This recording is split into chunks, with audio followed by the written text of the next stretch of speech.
passé quelque temps à Antioche, Paul se mit en route et parcourut successivement la Galatie, la Syrie, fortifiant tous les disciples. Verset suivant. Mais comme il est écrit, qu'est-ce qui se passe?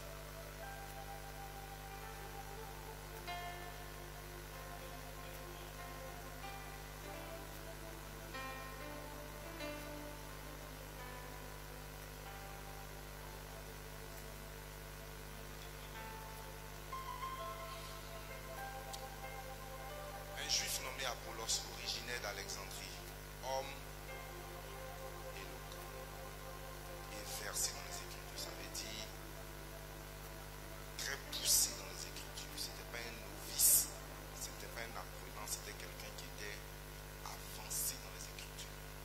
Un juif nommé Apollos, originaire d'Alexandrie, homme éloquent et versé dans les Écritures, vint à Éphèse. Verset 25. Il était instruit dans la voie du Seigneur. Il était fervent d'esprit. Il annonçait et enseignait avec comment exactitude ce qui concerne Jésus, bien qu'il ne connût que le baptême de Jean. Verset 26. Il se mit à parler librement dans la synagogue. Et qu'est-ce qui se passa? Aquilas et Priscille, qui sont un couple, l'ayant entendu. Donc il est possible d'aller écouter des gens. Je fais la parenthèse. Aquilas et Priscille, l'ayant entendu, le prit avec et lui exposait plus exactement la voie de Dieu. La Bible nous dit que c'est quelqu'un qui enseignait avec exactitude. Il était versé dans les Écritures. Et après qu'il l'a écouté, ils l'ont pris de côté. Il dit, petit, viens. On va t'expliquer quelque chose. Que ce que tu fais là, c'est bien. Mais tu as besoin d'être enseigné plus exactement. Vous savez que la Bible a servi de prétexte pour la colonisation. Est-ce que vous savez que la Bible a servi de prétexte pour déposséder beaucoup de gens? Est-ce que vous savez que la Bible, mal interprétée, a servi de prétexte pour abrutir les gens? Est-ce que vous savez par exemple que nos parents, Guéré et Yacouba, qui ont reçu le Saint-Esprit à l'église des Réveils, à un moment donné, ont arrêté d'aller au champ parce qu'on leur a dit que Jésus revient bientôt. Ils se sont dit, mais si Jésus revient bientôt, on s'en fait pas au champ. Donc ils ont abandonné leur champ, ils ont abandonné leur plantation, ils étaient à l'église. Et quand ils ont commencé à avoir faim, ils sont devenus le galandais, c'est pas maintenant il va venir. Parce que pour eux, bientôt, c'était vraiment... Donc, il est important de se servir de la parole de Dieu avec exactitude. Avec quoi? Non seulement avec exactitude, mais avec exactitude. C'est pourquoi il est bon, nous, enseignants de la parole de Dieu, de tout le temps évaluer notre niveau de connaissance. La Bible nous dit que de tous les chrétiens, de tous les enfants de Dieu, les enseignants seront plus sévèrement jugés. Est-ce que vous savez que les docteurs seront plus sévèrement jugés que les prophètes?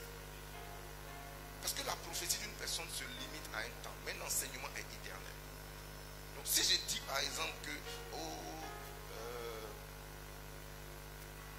Daria, je vois que tu vas épouser un Chinois, et puis ça n'arrive pas, ça n'impacte pas la vie de beaucoup de personnes. Ça impacte elle seule sa vie. Et puis tout au plus, ça fait de moi peut-être un faux prophète maintenant. Mais si je commence à enseigner des choses, j'emmène des gens dans une voie qui peut durablement compromettre leur vie. Amen. J'ai voulu revenir sur quelque chose parce que j'ai lancé comme une patate il y a quelques temps, il y a peut-être 2 mois. J'ai dit Dieu ne pardonne pas. Et ça scandalisait beaucoup de personnes. Mais la Bible nous dit effectivement que c'est vrai que le pardon est une manifestation de l'amour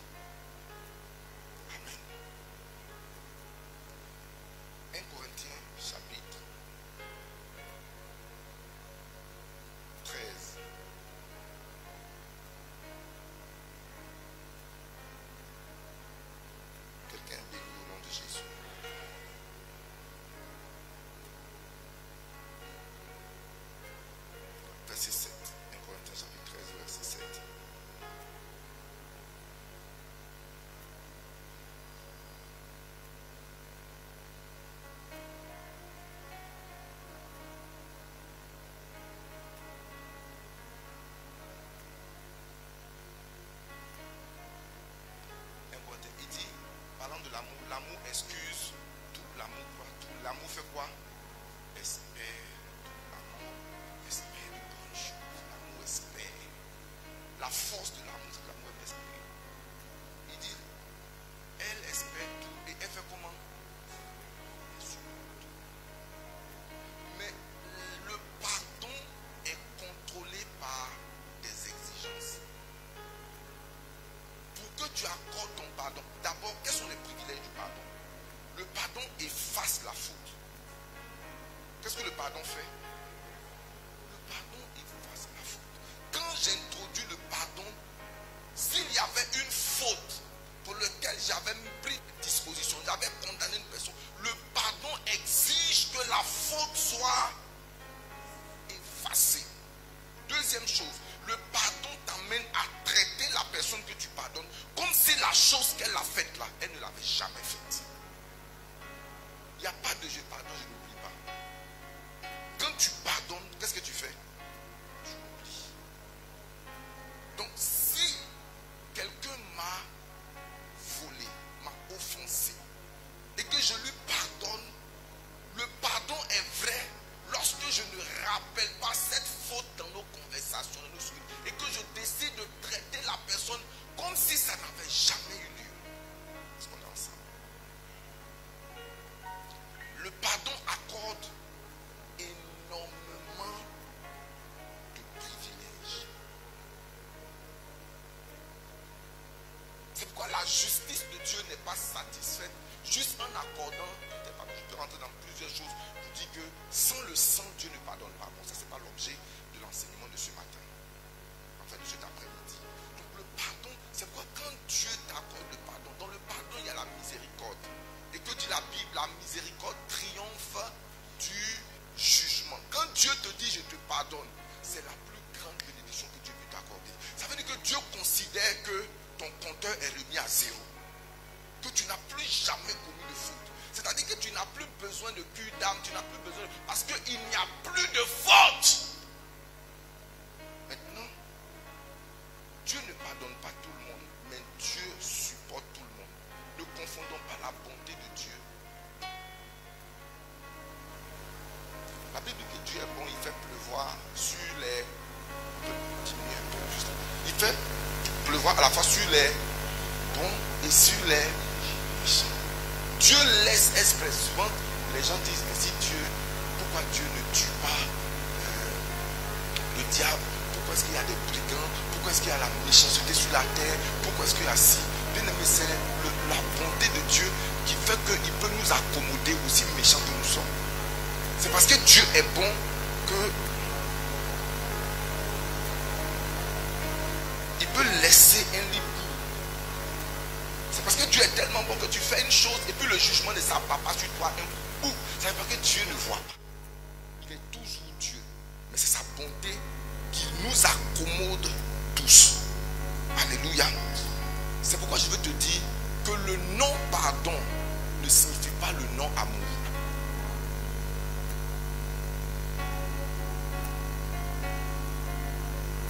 Dieu supporte tous les humains sur la terre.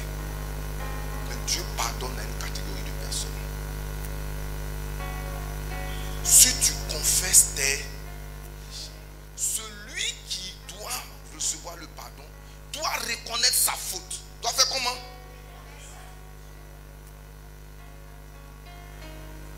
C'était quoi le texte? Proverbe 13, 28, n'est-ce pas? Proverbe 13, verset 28. Regardons ça.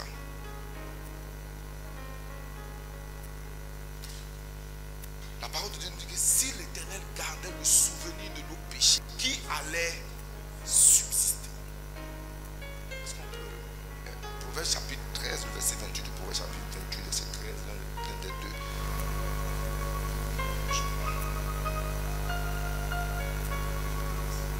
Allons-y, 28, 13.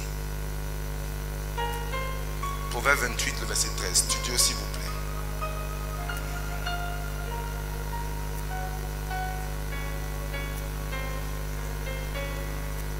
Amen. Lisons ensemble. Celui qui... Remplaçons caché par nier. Celui qui nie. cacher par ne pas reconnaître. Celui qui... Donc on peut mettre dans cache. Celui qui cache ses transgressions ne fait pas comment? Ne prospère pas. Mais comment est-ce qu'on obtient le pardon qui est la miséricorde qui garantit le pardon? Il dit mais celui qui fait comment? Qui les avoue et les fait quoi? Donc pour être pardonné de Dieu qui est amour, c'est-à-dire que moi, oh, mon amour est petit, lui que son amour est grand là, il exige deux choses pour pardonner. Son amour pardonne, mais c'est conditionné par deux choses. Il ne faut pas me demander à moi, homme, de faire plus que le Dieu qui est amour. Il dit que si tu veux mon amour, il faut faire deux choses. Premièrement, c'est pas que, regarde, souvent les gens qui veulent le pardon veulent qu'on les prenne d'abord avant d'avouer. Ça, ce n'est pas vraiment le pardon. Ça peut être le pardon, mais ce n'est pas le pardon. Non, ce n'est pas un aveu. Il dit celui, regardons le texte, et c'est quelqu'un avec moi. Comprenons très bien le privilège que le pardon nous donne. Regardez le texte, s'il te plaît. Si vous ne suivez pas, ça ne va pas aller. Amen. Mais celui qui les avoue et fait comment?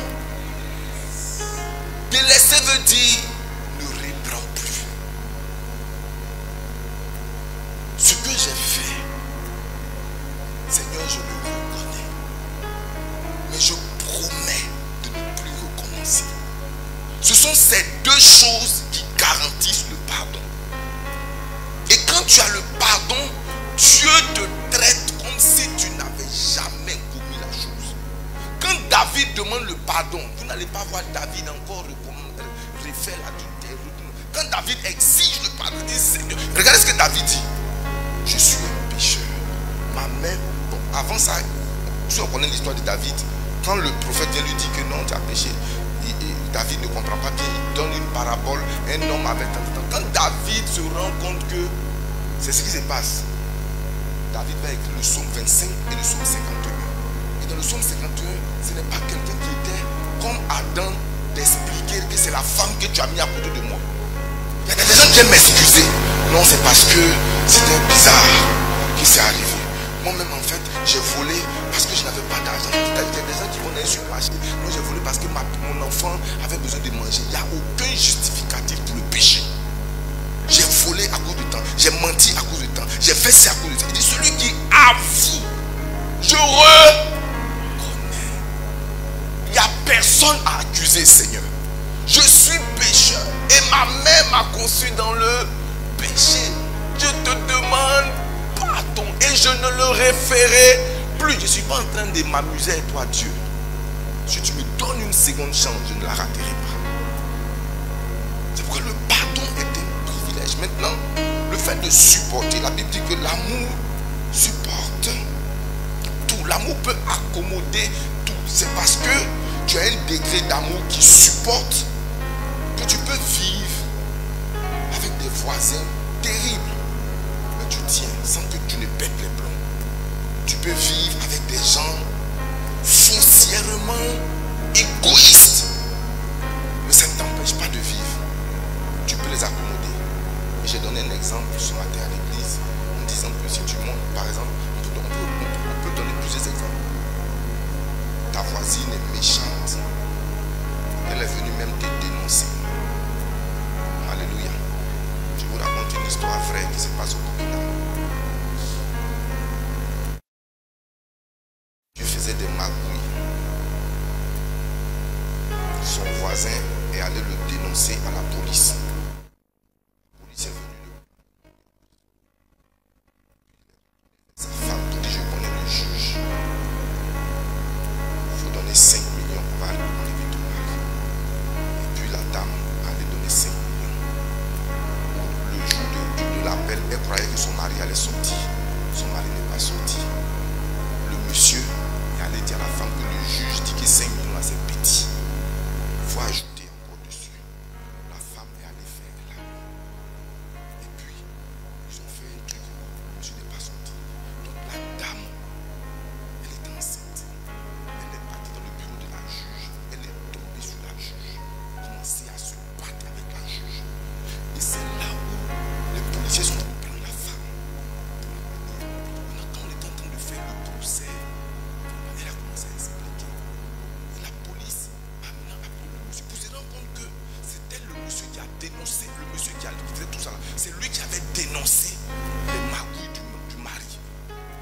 seulement tu as mis mon mari en prison, tu viens maintenant me prendre mon argent et puis tu mets. Donc la juge dit, libérez la femme. Et l'autre, est-ce que vous savez que cette femme-là, quand elle est repartie voir les enfants affamés du monsieur, elle lui a donné à manger. C'est ce qu'on appelle l'amour qui supporte. C'est-à-dire qu'elle avait toutes les raisons de voir crever les enfants de ce monsieur. Mais elle dit, c'est le papa qui est méchant. Les enfants n'ont rien à voir. Ça, il faut de la hauteur. Vous voyez la différence entre les actions des parents et les autres. Si c'est moi, je te dis, j'aime beaucoup. Je me dis que vos enfants. Parce que, bon, ok, moi, mon mari est en prison là. Non seulement j'ai dépensé 5 millions. J'ai dépensé encore 2 millions, ça fait 7 millions. Et en pleine sécheresse de Burkina. Donc quand nous marchons dans l'amour, nous sommes à mesure de manifester de la bonté sans forcément attendre quelque chose en retour. Dis Amen. Donc supporter, cela comprend de vivre harmonieusement. Est-ce que c'est harmonieusement? C'est-à-dire la capacité de vivre. Supporter, c'est endurer les faiblesses, les imperfections, les caractères difficiles, sans forcément qu'il y ait. Je marche, je me mets au-dessus. Dis Amen. Maintenant, il y a ce qu'on appelle invoquer la justice de Dieu. Il ne faut jamais supporter ni pardonner des gens sur qui tu dois invoquer la justice de Dieu. Le témoignage que j'ai rendu ce matin, il y en a plusieurs qui concernent ma vie personnelle. J'ai mis beaucoup de, comme disait Cameroun, j'ai mis beaucoup d'organes quand j'ai partagé ce témoignage-là. Mais le témoignage de la sœur dont je parlais, c'est un témoignage qui est vrai.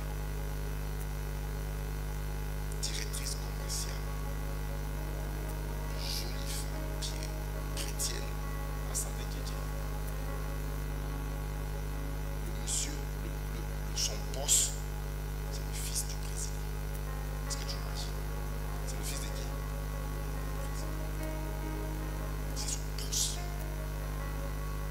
Il dit que quand il fait ça, les femmes sont enceintes. Mais il ne comprend pas la petite là. Elle ne bouge pas quand il dit bouge. Elle est bizarre. Il l'invite au restaurant. Elle s'en va. D'abord, elle offense en allant au restaurant. Et puis, elle dit, le monsieur lui dit quelque chose. Il dit, les soirs c'est pour la femme. Je gère mes choses entre midi et 2. Mais chaque soir je suis à la maison. Donc si on doit se voir, c'est seulement entre midi et 2. Elle dit encore, donc c'est moi on gère entre midi et 2. Puis les femmes, elles pour elles, c'est. Donc chaque soir c'est un mari correct qui est à la maison. Maintenant entre midi et 2, et les restaurants, les hôtels, le soir, j'ai ces moments. Et donc, va au restaurant, le monsieur. Elle dit qu'elle a fait exprès, elle s'habille bizarrement. Non, le monsieur, il s'est sapé. Bon, bref, on arrive, finalement, il a causé des ennuis. Il a envoyé des dossiers. Le monsieur s'est rendu compte que la petite, elle se fout. Mais comme il n'avait pas d'argument pour la sanctionner sur le plan professionnel, il a démontré quelque chose. Amen.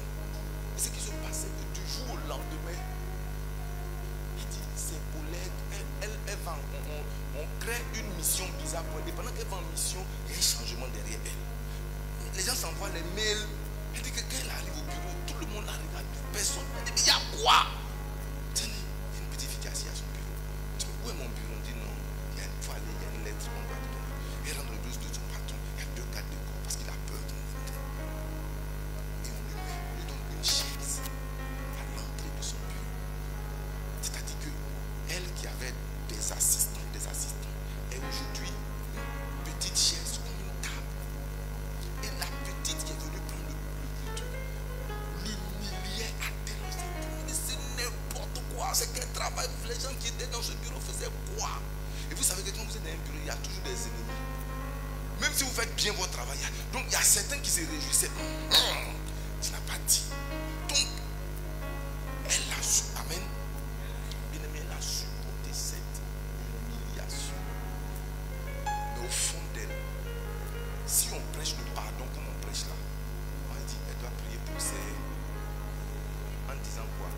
aie pitié. Seigneur, pardonne-le. Quand ils ne savent pas, ils savent ce qu'ils font. Dis amen, ils savent. Dis à quelqu'un, ils savent. Dis à quelqu'un d'autre, ils savent. Ils savent très bien. Donc, elle a commencé à, Seigneur, ça ne va pas rester comme ça. Si ça reste comme ça, quel est le bénéfice de marcher dans la justice? Si ça reste comme ça, et bien aimé, elle a commencé à avoir un conflit. Un truc bête. Le patron, il avait vendu un avion de la présidence. Et puis c'était passé il y a quelques années. Un de ses frères a fait sortir le dossier. C'était tellement gros qu'il est parti en prison direct. La petite secrétaire là, tu penses qu'elle va rester? C'est-à-dire, leur vie s'est mélangée en neige. Le truc c'est quoi? C'est que les gens qui sont dans la société ont obligatoirement retracé ce qui est arrivé à ce gars-là. Parce qu'il a fait à cette jeune fille. Il lui a dit, toi, ton Dieu est vivant. Parce que l'enfant de président s'élève contre toi, il n'y a rien. C'est-à-dire que dans tous les cas de figure, c'était un intouchable. Qui va le toucher? Mais quand la justice de Dieu commence à se lever, tu ne peux pas perdre ton travail à cause de quelqu'un qui a sciemment botté un coup, menti sur toi, sali ta réputation. Et puis tu vas la supporter. Moi j'ai dit souvent aux gens, les histoires de témoignages où les sorciers viennent rendre compte après que c'est moi j'ai tué mon père, j'ai tué ma mère, c'est moi qui ai mélangé les affaires. Ils vont te tuer, après ils vont se repentir pour venir dire Seigneur merci de m'avoir lavé. Quoi? Entends-moi ici dehors. Oh. Avant que tu ne me tues, je vais te tuer. Je vais te faire quoi? Est-ce qu'on est ensemble? Je ne sais pas si vous avez déjà écouté les témoignages des sorciers. Cette église-là, c'est moi qui j'étais rentré dans la vie des diacres. J'ai mélangé la vie de telle personne. J'ai fait ça. Et je veux rendre grâce à Dieu aujourd'hui. Le Seigneur m'a pardonné. Le Seigneur m'a lavé. Le Seigneur m'a justifié. Ah! Entends! Les gars là. Les gars qui sont des victimes de sa sorcellerie là. Non, ils produisent de payer les conséquences. Il y a une soeur qui est venue après le culte, mais on a un témoin, elle a dit, ah papa, c'est pas seulement à cause de la timidité, mais je ne vais pas remonter mon peu. Elle dit, elle a fait une mammographie, elle avait un cancer de sein. Elle avait une grosse boule à l'intérieur de ses seins pendant longtemps. Et elle est venue à la veille. On a parlé de la puissance. Elle dit, elle ressentait la douleur. On a fini de prier. Et quand j'ai dit vérifier, elle dit, elle a vérifié, mais la douleur était toujours là, elle ne peut pas s'avancer. Mais quand elle arrive à la maison, elle était sur la douche. Et elle regarde. Son ami de longue date, la douleur est partie. Enfin, la boule a disparu. Le lendemain, elle s'est relevée, elle s'est lavée, elle regarde. Elle regarde dans le miroir, elle touche ses seins et c'est parti complètement.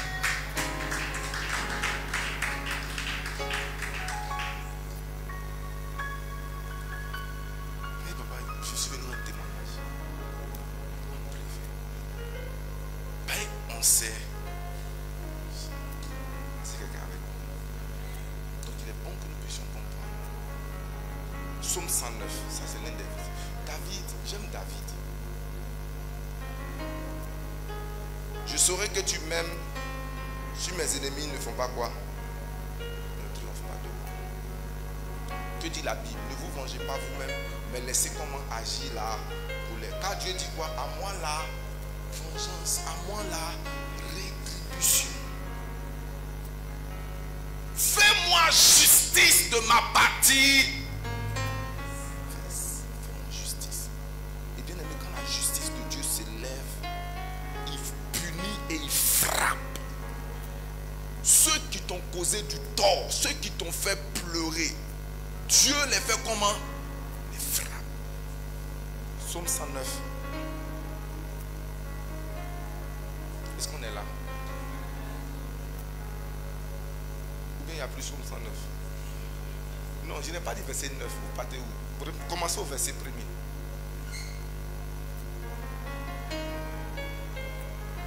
Bien aimé, il y a des gens parmi nous ici. Leur condition là, ce n'est pas le diable qui est derrière. Ce sont des hommes. Ce n'est pas le diable. Et ceux-là, ils ne méritent pas ton pardon. Qu'est-ce que je dis? Qu'est-ce qu'ils méritent?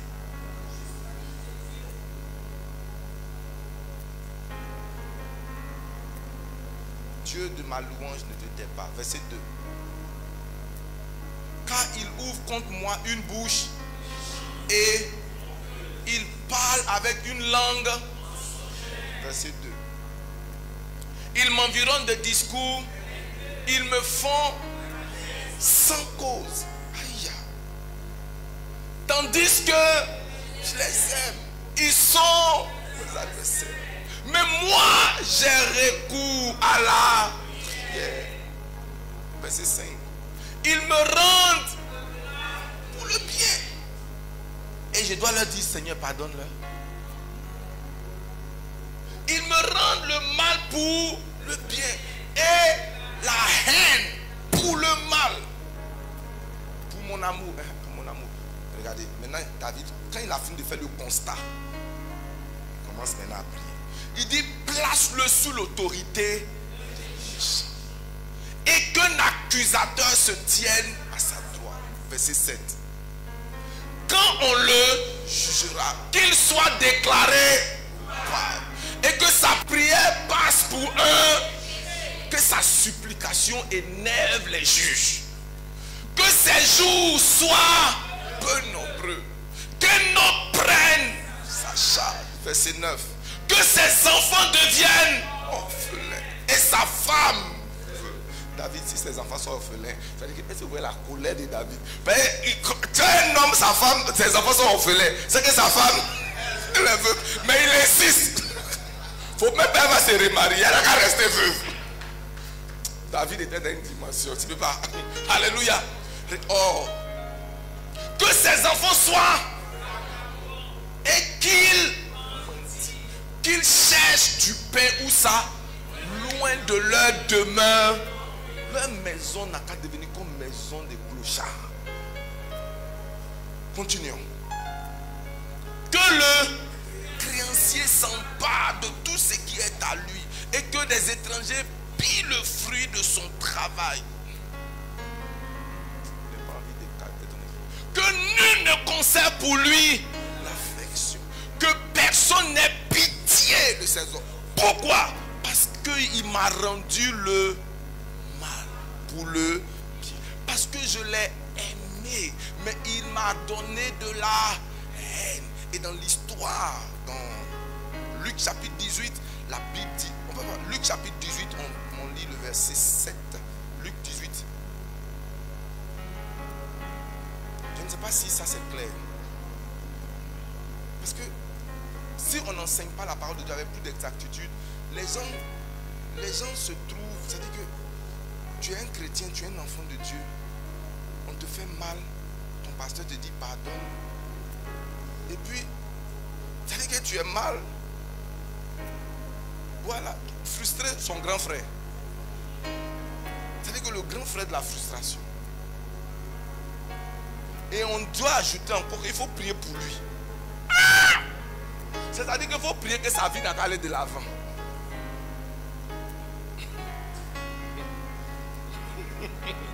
Alléluia. Et Dieu, lisons ensemble, je vous en prie. Et Dieu ne fera-t-il pas justice à qui? À ces élus qui font comment? Qui crient à lui jour et nuit. Et tardera-t-il à leur égard? Tu as besoin d'apporter des situations devant le trône de Dieu, devant la justice de Dieu. Seigneur, je ne vais pas agir comme lui, mais c'est ton supplice. J'apporte toute personne agissant derrière ABCD. Seigneur, lève-toi en jugement. Lève-toi en comment? Lève-toi en jugement. Et si le jugement tarde, tu accélères dans la prière. Prière de minuit, prière de plein soleil, prière de pleine lune, prière de lune couchante. Lui-même va sentir ça dans son corps. Il va te voir en rêve. Ça dit que tu vas apparaître dans tous les compartiments. Il va venir te dire, mon frère, pardon. On ne peut pas te toucher impunément. Est-ce que quelqu'un est avec moi? Tu es béni au nom de Jésus. Et toutes ces choses sont valables tant bien pour l'ancienne, la nouvelle et l'alliance à venir. Dieu garantit son pardon à tous ceux qui se répandent. Même dans 1 Jean, il dit quoi? Celui qui confesse ses péchés, Dieu est juste et fidèle. Pour faire comment? Pardon.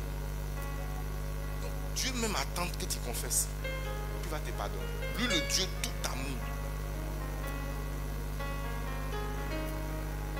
Est-ce qu'on est ensemble? Ceci étant clarifié, je sais que tu n'as pas de questions. De toute manière, l'avantage du micro le dimanche ne donne pas l'opportunité des questions. Mais je pense que, est-ce que c'est assez clair dans notre esprit? Donc, regarde, je veux conclure en disant ceci. On ne pardonne pas à tout. Parce que il est suicidaire d'accorder le pardon à quelqu'un sur qui tu devais invoquer la justice de Dieu. Si tu demandes le pardon à quelqu'un sur qui tu dois, c'est ta souffrance qui va continuer. Ta souffrance va être exagérée. Amen. Numéro 2. N'invoque pas la justice de Dieu sur les gens que tu dois supporter. Il y a des gens qui sont méchants par eux-mêmes. Tu dois pouvoir les accommoder et vivre avec eux sans que ça ne puisse véritablement te blesser. Tu es un mari désordonné, aime le support, c'est ta part là-bas. Dis Amen. Maintenant, il ne faut pas également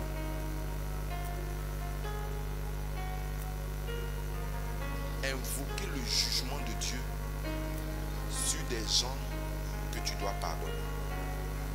J'ai dit, tu ne dois pas invoquer le jugement de Dieu sur les gens que tu dois pardonner. Très rapidement, de la loi du talion, il fait quelle heure? Oh my God. On arrête ou bien on fait comment? Juste quelques minutes, amen. J'établis mon message rapidement. De la loi du talion au commandement nouveau. Vous savez, dans la Bible, le but de mon message, c'est de nous montrer la progression de la manière dont Dieu révèle sa volonté. Amen. Vous devez savoir que la loi du talion, c'est une loi qui existait avant le code du Pentateuque. Avant le Pentateuque, la loi du talion existait. Et que dit la loi du talion? La loi du talion dit tout simplement que pour toute faute qu'une personne commet, elle doit être punie de manière équitable. Dans Exode chapitre 20, Exode 21, verset 24. Exode 21, 24. Il dit œil pour œil, dent pour. Ça veut dire quoi? Si tu casses mon œil, je casse ton œil. Amen. C'est la loi que certaines personnes font. Tu me trompes, je te. Œil pour, dent pour. Tu me fais du mal, tu casses le pneu de ma voiture, il n'y a pas de problème. On n'appelle pas constat. Hein? Constat là, on n'appelle pas constat.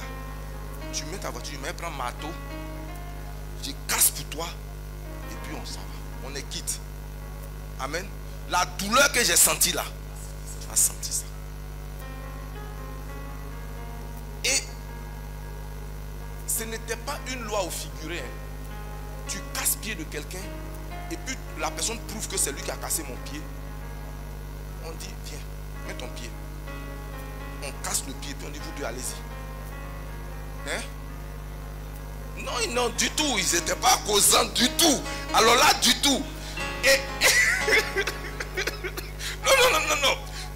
Moi, je pense que si on était contrôlé par la loi du talion, les gens allaient marcher droite. Parce que tu sais que... Oh, alléluia. Tu prends mon champ, je prends ton champ. Si tu n'as pas champ, je prends tes enfants. C'est ça. Ils avaient une façon d'évaluer des choses. Par exemple, si tu voles un mouton mâle, tu rembourses un mouton mâle. Mais si tu voles un mouton femelle, tu rembourses 4. Vous savez pourquoi? Parce que la femelle a la possibilité de se reproduire. Ça faisait partie de la loi du talon. C'est pas que tu as volé mon mouton et puis il a te donné un autre mouton. Le temps où tu as volé mon mouton là, tu vas pas aller en prison, tu vas rembourser. Seigneur, je ne sais pas pourquoi la loi du talon. Alléluia. Alléluia. Donc cette loi-là visait à éviter les abus, la vengeance disproportionnée. Elle instaurait un principe d'équité et de réciprocité. Tu marches sur mon pied, mets ton pied. Alléluia. Un jour, maman était en train de regarder des enfants. Et un petit a pris un poids, il était en train de faire. Puis ça taper son ami sur sa tête. Et puis il dit pardon, pardon. Il dit quel pardon? Mets-toi ici, il y a des limites. Il dit pardon. Pardon. Mets-toi ici. Vous savez, son propre ami. Non, vous savez, l'être humain est constitué de telle façon que si la personne qui nous fait du mal est punie, ça nous apaise. C'est pourquoi quand on était petit, dès que la table nous cogne, que font nos parents? Ils tapent la table. Et puis automatiquement, on se calme. C'est inné, ça fait partie de notre nature. On pleure, mais dès que je l'ai tapé. D'où vient cette interprétation de la nature humaine? Elle vient du fait que l'être humain veut savoir que celui qui nous a causé du tort a reçu une sanction proportionnelle. Donc, la loi du talion. Et vous savez, la loi du talion a été la base de plusieurs systèmes juridiques avant même l'arrivée de Moïse. C'est pourquoi quand Moïse arrive, Moïse prend en compte la loi du talion dans le sens où cette même loi du talion, elle est répétée dans 3 textes dans l'Ancien Testament. À cause du temps, je vous les donne, vous les verrez à la maison. Exode 21, verset 23 à 25. Lévitique chapitre 24, verset 19 à 20. Je reprends Exode 21, verset 23 à 25. Lévitique chapitre 24, verset 19 à 20. Et Deutéronome chapitre 19, verset 21. Ce n'est pas une loi hébraïque, c'est une loi qui appartient à un autre peuple qu'ils ont emprunté, qu'ils ont fait comme base de conduite. Et moi, honnêtement, il y a un certain équilibre dedans. Bon. Et puis,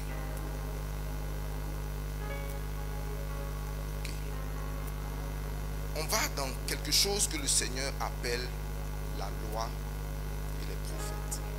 Donc, il y a une loi intermédiaire entre la loi du talion et la loi et les prophètes. La loi et les prophètes, c'est quoi? C'est, la Bible appelle la loi les commandements de Moïse. Chaque fois que Jésus dit, qu'est-ce qui est écrit dans votre loi? Il fait référence à la loi de Moïse. La loi de Moïse, c'est plus que les 10 commandements. Les 10 commandements font partie de la loi de Moïse. Mais la différence de la loi du talion, les 10 commandements de Moïse disent quoi? Tu ne voleras pas, tu ne tueras pas, tu ne porteras pas de faux témoignages, tu ne feras pas quoi encore? Tu ne convoiteras pas le temps de ton père, tu ne feras pas. La Bible dit ce que tu ne feras pas. Mais elle ne dit pas aussi la sanction que tu peux encourir liée au fait que tu ne fasses pas telle chose. C'est vrai que dans certaines digressions, il y a la compensation de certaines choses, mais voici ce que Dieu demande et exige de l'homme. Tu ne dois pas mentir, tu ne dois pas voler, tu ne dois pas tuer, tu ne dois pas faire ci, tu ne dois pas porter de faux témoignages contre ton péché. Et puis à côté de cela, il y a 322 autres lois, comment on appelle ça, annexes, qui découlent de la loi des 10 commandements, des choses qui ne pas, parmi lesquelles il y a même des lois alimentaires, des lois de repos, des lois de cette heure. Tu ne dois pas manger poisson silu, tu ne dois pas manger macharon. Ah ouais, tu as compris, on dit faut pas, on va manger macharon. Il ne faut pas manger porc. Elle m'a donné macharon aujourd'hui. Ah ouais, elle veut me faire pécher contre la loi de Moïse. Alléluia. Il ne faut pas manger agouti. Tu pêches contre la loi de Moïse. Il ne faut pas manger porc épic. Tu pêches contre la loi de Moïse. Il faut manger mouton. Il faut manger écrevisse. Il faut manger poisson cap. En fait, il dit tout poisson qui a des capes, qui a des, non pas des capes, des écailles, il faut manger. Mais poisson qui n'a pas écailles et puis qui n'a pas nageoire, il faut laisser ça. C'est des animaux impurs. Donc il y a autant de choses.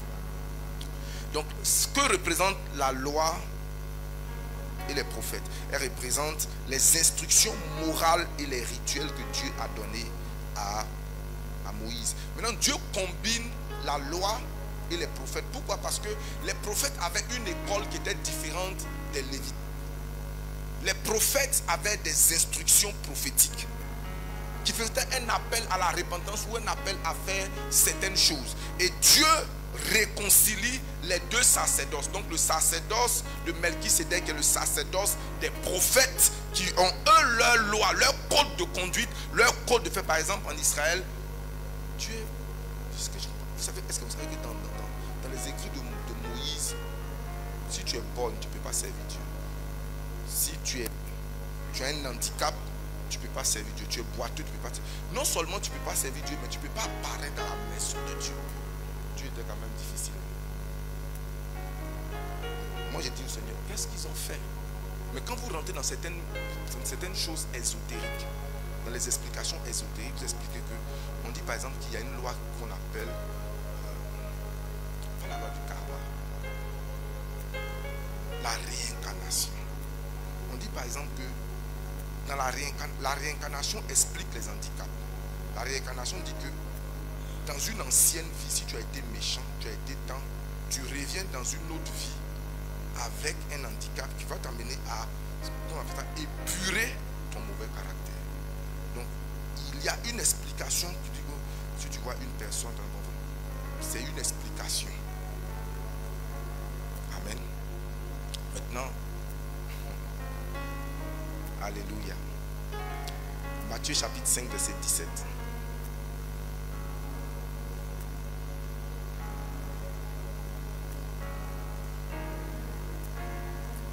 Matthieu chapitre 5 verset 17. Il dit, Jésus dit, ne croyez pas que je suis venu pour abolir la loi ou les prophètes. Donc il y a des endroits où il dit la loi et les prophètes, et il y a des endroits où il dit la loi ou les prophètes. Il dit, je ne suis pas venu abolir la loi ou les prophètes. Je suis plutôt venu, non pour abolir, mais pour faire comment? Pour accomplir. Et quel était le résumé de cette loi? Matthieu chapitre 22, versets 37 à 40. Je ne vais pas vous retenir plus longtemps. Cette loi est résumée en ceci. Ce que tu aimerais qu'on te fasse, fais-le. Ce que tu aimerais que ton frère fasse pour toi, fais-le de même. Tandis que la loi du talion concerne les choses négatives, la loi concerne d'être proactif, d'initier. Par exemple, si je veux être respecté, qu'est-ce que je fais? Je respecte. Si je veux être honoré, qu'est-ce que je fais? J'honore. Jésus leur répondit, tu aimeras le Seigneur. Okay. Alors, commençons peut-être à partir du verset 35 pour voir. Non, restons là, s'il te plaît, ne bouge pas. Tu aimeras le Seigneur ton Dieu de tout ton cœur, de tout ton âme, de ton esprit. Alors, verset 38. C'est le premier et le plus grand commandement. Alors, verset 39. Et voici le second qui lui est semblable. Tu aimeras ton prochain comme toi-même. Verset 40. De ces deux commandements dépendent toute la loi et les prophètes. Le docteur a parlé du principe de Pareto 20-80. Il dit, on peut résumer toute la loi de Moïse. En réalité, en la seconde loi, tu aimeras ton prochain comme toi-même. Parce que si toi-même tu ne voudras pas qu'on te vole, sauf si tu es malade mental, qui veut qu'on le vole? Qui veut qu'on mente sur lui, qu'on mente de lui? Qui veut qu'on convoite ses biens, on convoite son mari, on convoite sa femme, qu'on désire faire de choses. Donc, tout ce que tu ne veux pas qu'on te fasse là, fais ça comme une règle de vie et ne fais pas ça aux autres. Donc, si je prends ce principe de vie, je n'ai plus besoin de lire Moïse, je n'ai plus besoin de lire les prophètes. Je prends ça comme principe de vie. C'est la loi que je regarde toutes choses. Je peux vivre un peu comme au Japon. On dit que c'est l'un des pays où le taux de vol est réduit jusqu'à souvent 3%. Ceux qui ont vécu au Japon disent que si tu laisses ton téléphone, tu vas venir retrouver ton téléphone. Après une semaine, le téléphone est au même endroit. Il faut essayer ça à Yoko. Tu as apprécié. Tu dis quoi? C'est pas que tu as oublié même. Tu es comment? Est-ce que vous savez que les questions que nous nous posons ici, si tu retrouves un sac d'argent dans un coin, est-ce que tu rends? Chez les Japonais, ce n'est même pas des choses qui se posent. Parce qu'il ne va pas penser au fait qu'ils ont pris un sac d'argent. Il va penser à celui qui a perdu le sac d'argent. Comment il se sent? Et automatiquement, il s'est dit, je n'aimerais pas moi perdre de l'argent. Et si je perds de l'argent, j'aimerais qu'on me rende ça.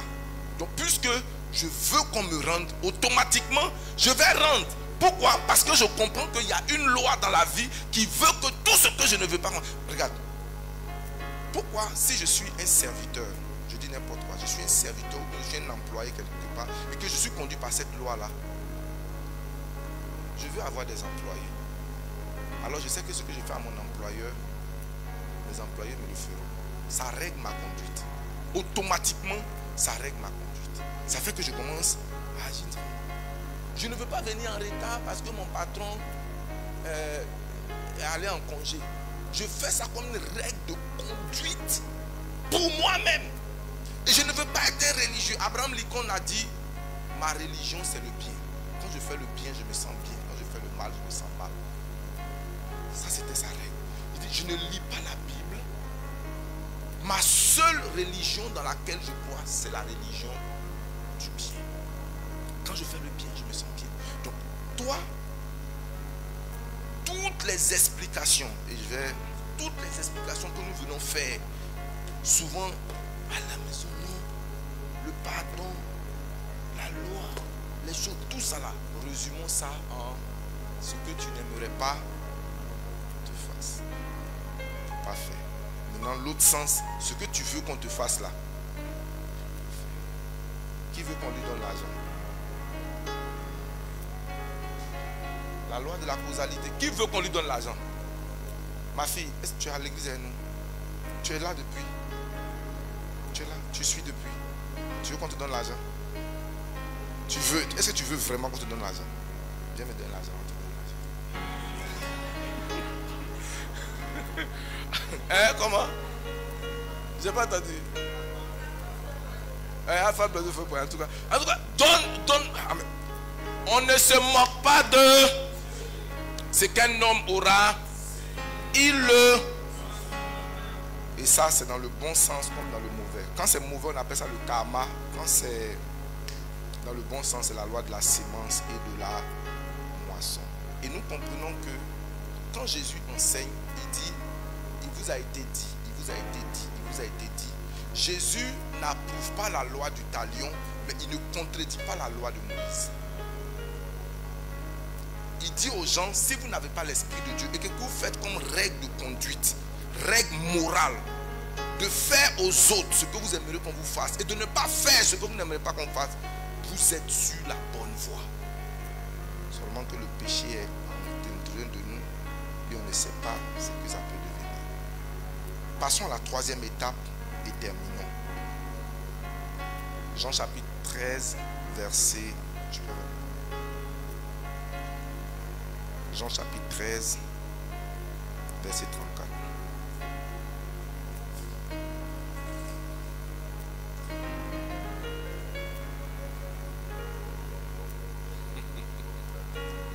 Il y a un texte que j'avais voulu toucher, mais je n'ai pas envie de le toucher aujourd'hui. Quand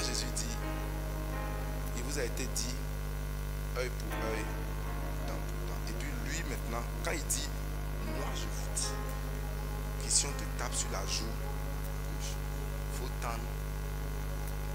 Qu'est-ce que Jésus voulait dire? Est-ce que Jésus voulait dire qu'il faut être bête? Est-ce que Jésus voulait dire qu'il faut être stupide? Question de gifle sur la joue gauche. Et puis il dit, si, il dit, et je vous dis, si on prend ton manteau, il n'a qu'à prendre aussi ta veste, ta tunique. Ah Seigneur, Moïse au moins était bien. Il a dit que si quelqu'un me gifle, tu l'engages. Maintenant toi tu viens dire que si quelqu'un me tape sur la joue, avant que Dieu me donne la révélation profonde de ce texte, vous savez l'interprétation que j'ai donnée.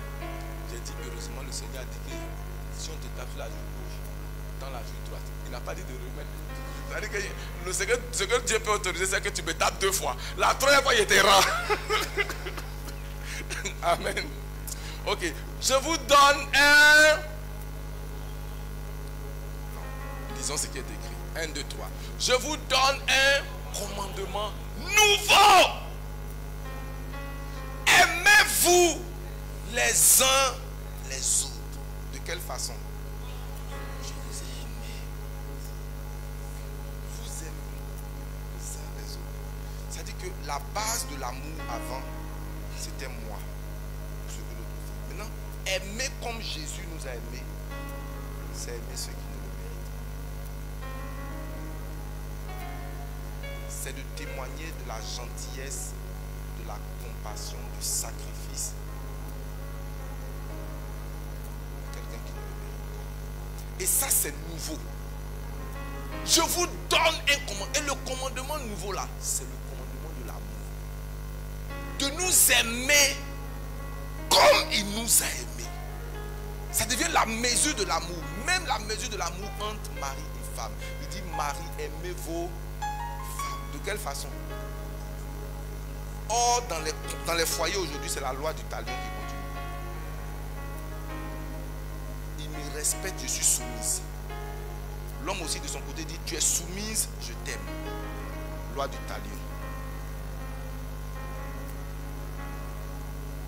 Tu me respectes. Maintenant, il dit, Marie, aimez vos femmes comme Christ a aimé l'Église. Et comment Christ a aimé l'Église? Il dit, quand nous étions encore pécheurs, quand nous étions encore, il dit, Christ est mort pour nous. Quand tu regardes, tu dis, quelle est la base sur laquelle il a pu m'aimer? Tandis que je le fuyais, il est venu me témoigner de l'amour. Donc le commandement nouveau nous emmène à aller vers des gens avec qui on n'a aucun lien pour leur manifester de l'amour. Et il va plus loin en disant, voici par quel signe on saura que vous êtes réellement mes disciples, si vous avez l'amour les uns pour les autres. Et il dit, quittez l'ordinaire et allez à l'extraordinaire. L'extraordinaire, c'est quoi? C'est de ne pas saluer seulement ceux qui nous saluent. Il dit, si vous saluez uniquement ceux qui vous saluent, qu'est-ce que vous faites d'extraordinaire? Si vous ne prêtez de l'argent qu'à ceux qui peuvent vous rendre, qu'est-ce que vous faites d'extraordinaire? Prêtez de l'argent aux gens qui ne vont pas vous rendre. Amen.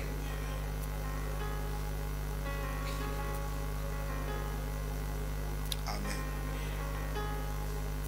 Que Dieu te donne son amour. Je n'ai pas entendu.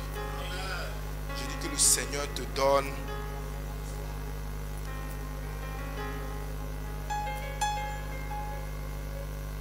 donc regarde, de la loi du talion, le commandement nouveau nous fait passer de la vengeance pure, dure, cruelle, sans pitié. Parce que dans la loi du talion, il n'y a pas de pitié. Œil pour. Qu'est-ce qu'on appelle pitié? La loi du talion, on n'est pas pitié. Ce sont les pères spirituels d'un nouveau artiste, un ange de Théma. Il n'y a pas pitié dedans. Alléluia. Il n'y a pas quoi? Œil pour œil, dent pour dent. Ensuite, la loi et les prophètes.